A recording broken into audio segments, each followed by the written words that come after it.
C'est une décision historique. Nous allons donc dans un instant créer officiellement le 33e CHU de France. Ici, à Orléans, cette union sacrée de tous qui va nous permettre d'engager cette lutte contre la désertification médicale. Je donnerai simplement un chiffre, j'en ai beaucoup d'autres en tête. 500 000 des habitants de la région Centre-Val de Loire qui n'ont pas de médecin traitant aujourd'hui.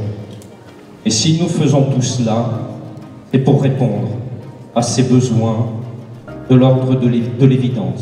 Si aujourd'hui nous sommes là le 12 octobre 2023, c'est bien pour entériner et créer officiellement ce CHU. Et nous sommes ravis d'être 3 ministres à vos côtés pour montrer que la promesse est tenue. Ça représente beaucoup, ces 3 lettres de centre hospitalier universitaire. Ça représente une visibilité territoriale, nationale et, on l'a dit, internationale. C'est un projet plein de promesses pour la ville d'Orléans, pour le territoire du Loiret aussi, parce qu'on va mettre des internes dans les hôpitaux, on va pouvoir aider davantage les hôpitaux. Il y a beaucoup d'attentes des hôpitaux, des médecins de ville. Là, il y a tout à créer.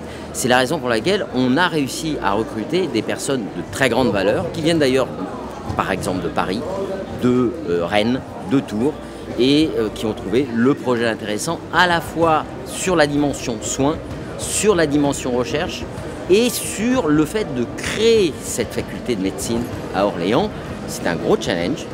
Ce que ça va changer pour nous, c'est vraiment d'avoir plus de cours, d'avoir un travail de thèse qui peut vraiment être fait sur l'hôpital et à l'université. Ça va aussi être des stages qui vont être aussi plus attractifs pour nous parce qu'on va suivre des patients avec des pathologies plus rares, avec un plateau technique aussi qui va s'étendre et donc des patients qu'on va pouvoir suivre vraiment jusqu'au bout de la prise en charge et qu'on n'aura pas besoin de passer le relais si on est face à des cas un peu complexes. C'est vraiment un grand jour pour Orléans.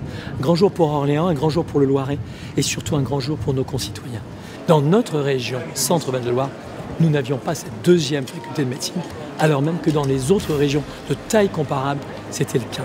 Donc maintenant, l'objectif, c'est qu'on forme nos médecins, qu'ils restent sur notre territoire pour pouvoir exercer chez nous. C'est le sujet le plus important qui puisse exister. C'est sauver des vies, c'est accompagner les vies. Voilà.